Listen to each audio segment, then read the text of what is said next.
everyone, welcome to another edition of VAFA Tragics. Finals fever is around. The month of September has rolled in and we're up to date. We've got finals to talk through all the divisions. We've got finals previews for the Premier sections as we welcome the panel. Nick Armistead, Brenton Mann, how are you both? Very well, Andrew. Very well, Andrew. Thank you. Great start for all of us with our certainties last week. You went for the Dorothy Dixer in Manningham Cobras. I may have gone for a soft kilt early on. Yes, Manningham Cobras absolutely fantastic. I want to see you step out and be a bit stronger.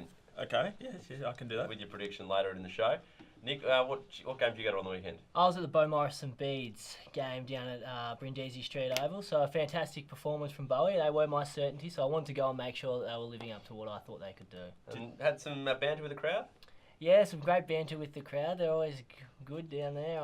Actually, the first time I've been there this year, but it was fantastic. Had a empty Powerade bottle thrown in my direction, but at least it was empty. Exactly. I've heard stories of full beer cans. Apparently there was a bin just behind, and I was aiming for the bin. Yeah, exactly. That was a pretty poor shot if they were. Let's move on to the plays of the week. Brenton, what do you kick us off with at your play of the week? Well, I've been proven wrong, Andrew. I'm mad enough to admit when I have. St Mary's Salesians, absolutely fantastic, up to Prem C, I believe for the first time since their merger. Yep. So that was an absolutely fantastic result with their win over Ormond.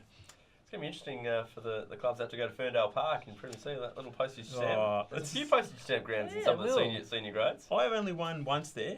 In my first year in the VAFA, it's a tough ground to play on and it's a great home ground advantage. Nick, who have you got for a play of the week? I've gone down to Pegs, Adrian Romanick. He had an absolute day out. So he kicked 50 goals for the year and he's backed it up with 9 goals in Pegs' win on the weekend over Oakley. And it's his best for the year. He has kicked a bag of 8 and a bag of 7, both against St John's throughout the year. But he's outdone that with his 9 on the weekend. Yeah, and I've gone for Callum Matheson from Scobbs. Roll the videotape as he goes for an absolute screamer in the goal square here. Didn't quite haul it in, but managed to lie on his back and kick the ball over his head for a goal. So brilliant bit of play for Matheson. And brilliant bit of calling too. Heard that I don't know. I like that. Yeah, I'm assuming you were calling when you said that. Must have been Crooksy. Right, no, I don't know if it was Crooksy. Anyway, on to our William Buck Premier review. And unfortunately, that game that I was at, Blacks and St Kevin's, Blacks relegated. They took it right up to Scobbs for most of the game, but couldn't quite get the job done. Just not as clinical going forward, and the slow play out of the back half probably worked well for a while. They controlled the ball, but then, like we see a bit, when you're chipping it around in the back half, if you turn it over there, that's when it can kill you.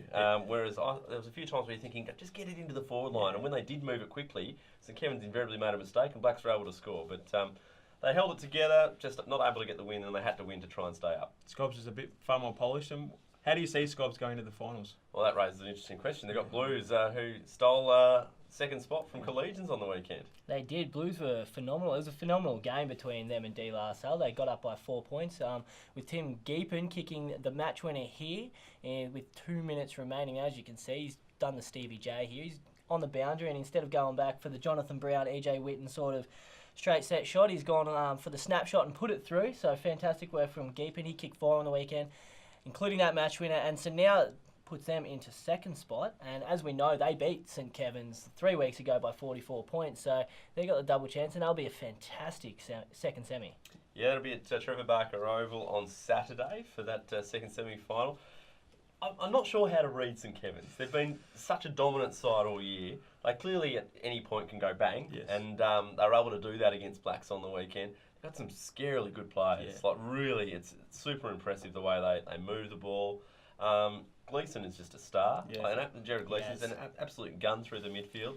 Tom Jock, unbelievable on the weekend. He was the best on the ground as the way the commentary team voted it. But they're a really good side. They probably weren't at their best on the weekend because they didn't need to be against Blacks. They didn't need to win. I don't know. The jury's still out. Yeah, could tip Blues. Look at what they've done, though. The 2 losses that they had were big losses throughout the year. Yeah.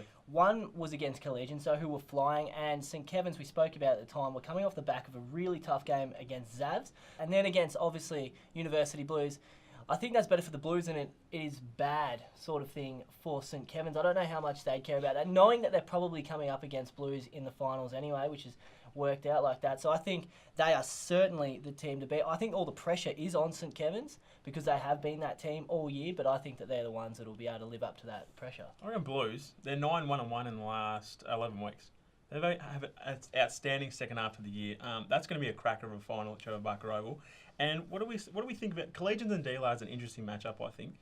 Collegians were it was Collegians and Scobs for probably the first half of the year. They've kind of fallen away in the second half, and D-Lar has found a 4-point loss to Blues on the weekend, but they're in some serious form. They rested a few players on the weekend too, D-Lar, for that contest. So they had a few players out. They're a really good side, and they've traditionally always troubled Collegians as well.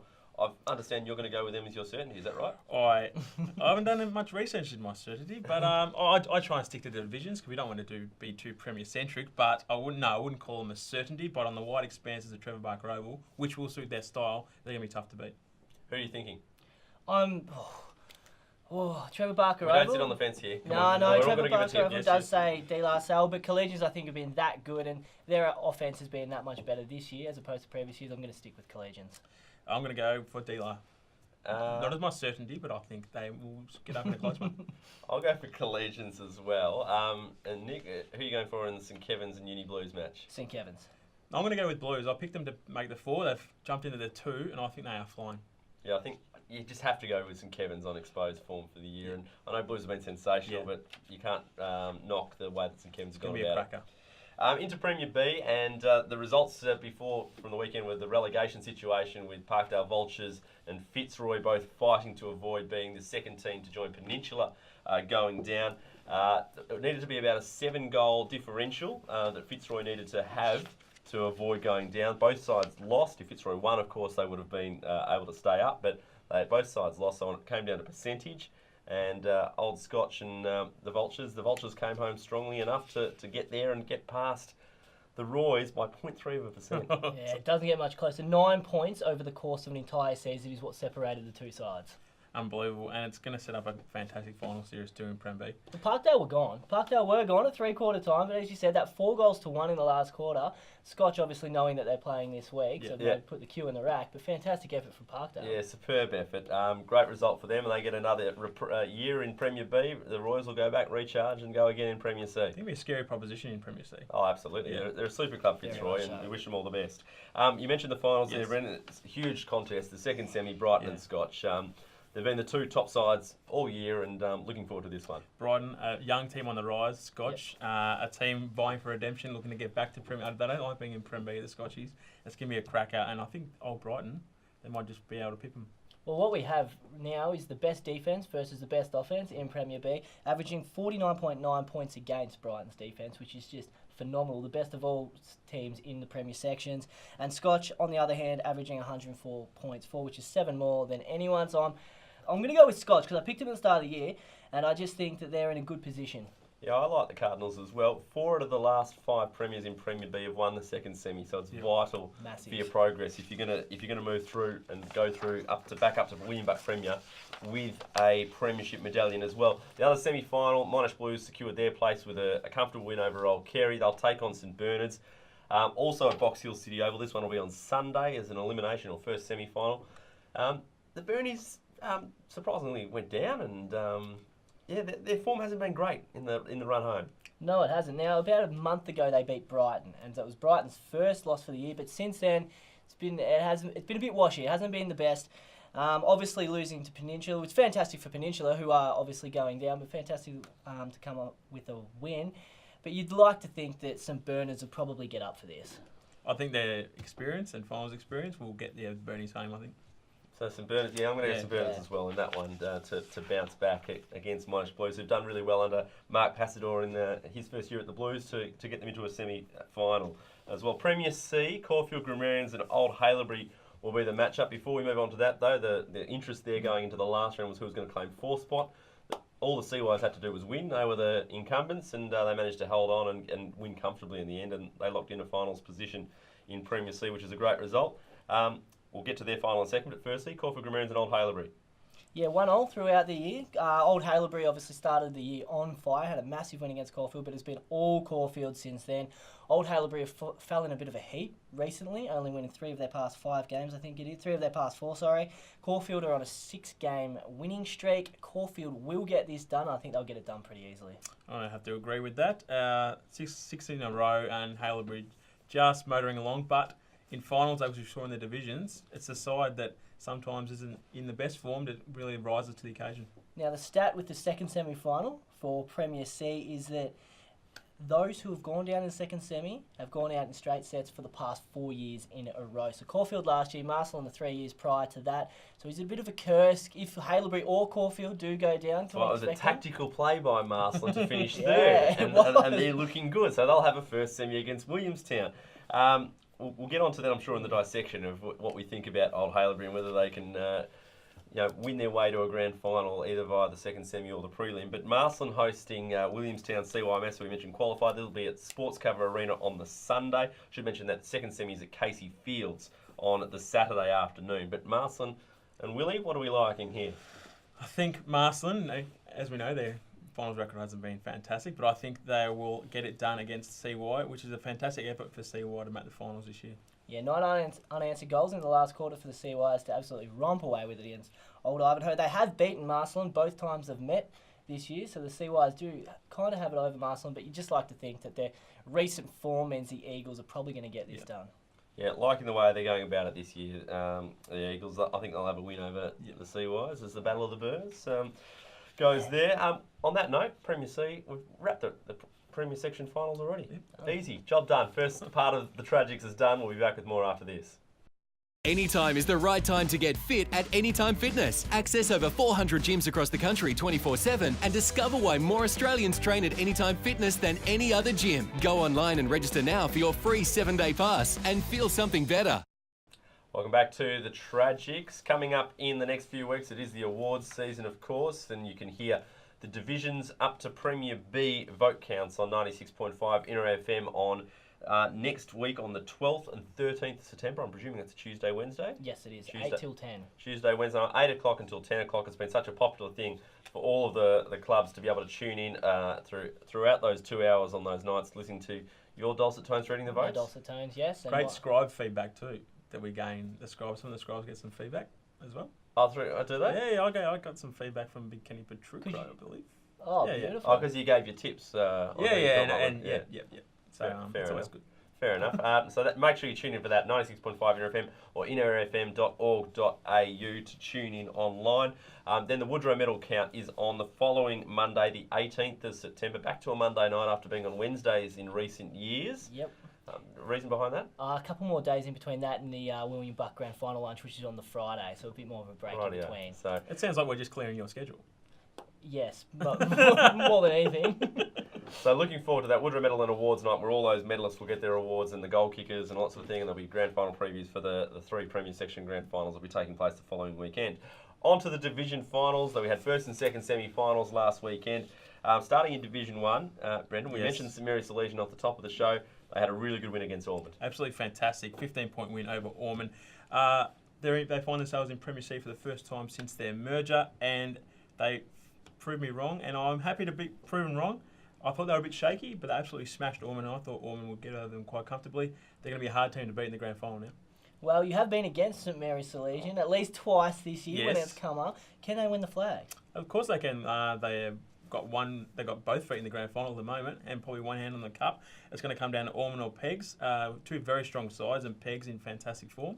So yes, they can win it, but it's going to be a tough road against. I believe Pegs will get over Ormond this week. Pegs' 10 unanswered goals against Oakley in the last quarter was a supreme effort to book yourself into a prelim final, and I reckon they'd fancy their chances. Yeah, absolutely fancy their chances. I reckon Pegs are really good things this week against Ormond, who will go out, unfortunately, in straight sets. And I said it last week, but Pegs, if they get through against St Mary's, have beaten them twice this year and have the wood over them, so Pegs would really fancy their chances there. I was chatting to someone from St Mary's the other day, and they weren't too keen about the prospects of playing Pegs as well. So be interesting to see how that one goes. Division 2, Old Paradians held on in an absolute thriller to beat Melbourne High School Old Boys. A great win for Paradians, and they progressed through to a prelim final up against West Brunswick, who were a bit disappointing. Yeah, I found that was a really strange result against Paran Assumption. It was a very low-scoring affair, which I didn't see it being.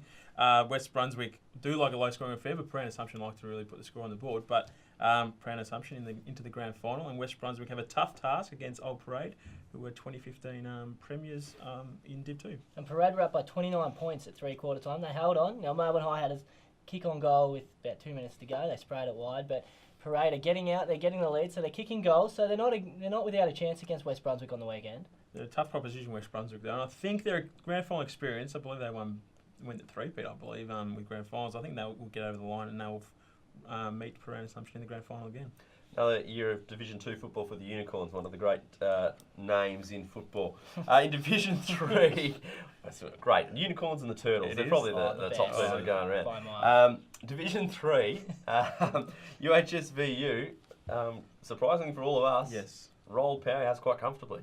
Yeah, well, I think we were all against UHS last week because they'd lost 3 of their last 4. And they were flying early in the year. They were the team to beat. Yeah, they were, and they just completely hit a roadblock. But they've come out and absolutely nailed Powerhouse by 44 points, and now they get the week off when Powerhouse are going to have to face Westbourne, who narrowly got it done by 6 points over Swinburne.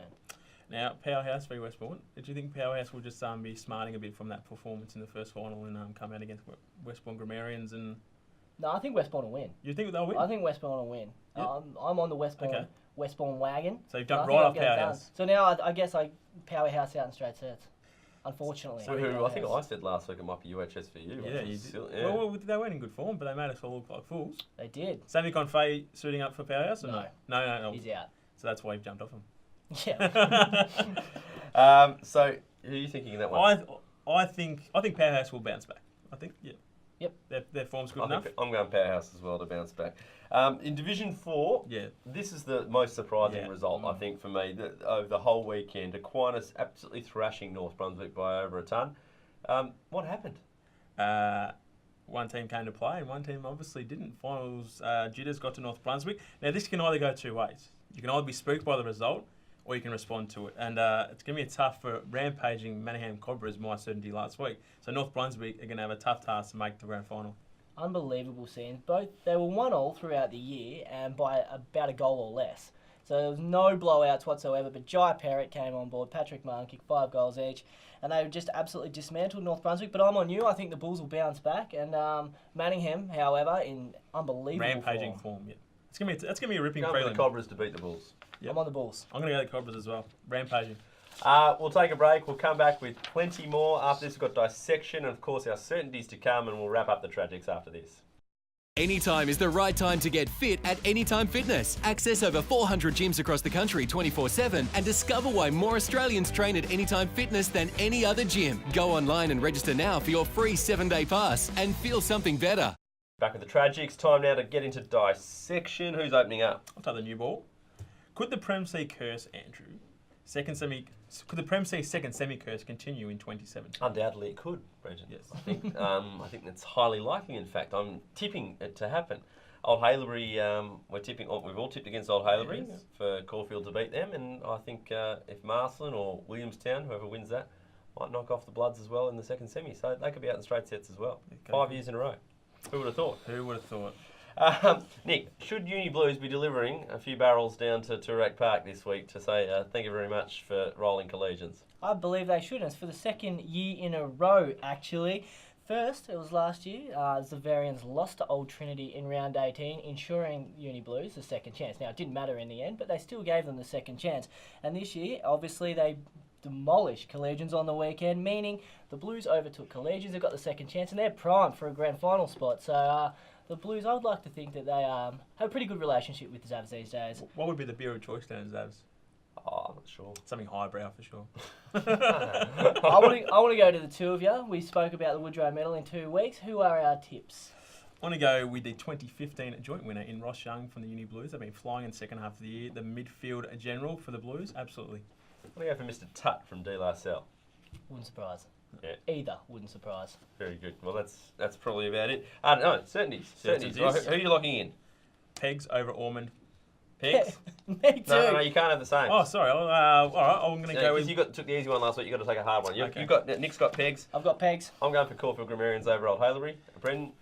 All right, well, I'm going to go for Paradians over West Brunswick. Old Paradians.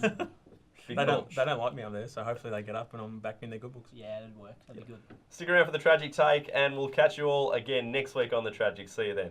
Now, as we head into finals, it's highly important that the people out there that are running the important jobs at all of our venues get it right. I'm talking about the tuck shop people at all finals venues, and for that matter at all football clubs right around the VAFA. I've noticed in recent weeks as I've been out to certain VAFA venues that certain venues are not upholding the true spirit and tradition of the VAFA tuck shop. I'm talking about the Humble Dim Sim, the Humble Steam Dim Sim. This beautiful piece of goodness that is so often loved by everyone that goes out to a VAFA ground. $1.50 at Sports Cover Arena. $1.50 for a dim sim. You've got to be kidding me. Even down here at the local fish and chip shop where I got this today, $1.20. That's too much as well. Get them back to $1, get it right, and enjoy the finals. Delicious.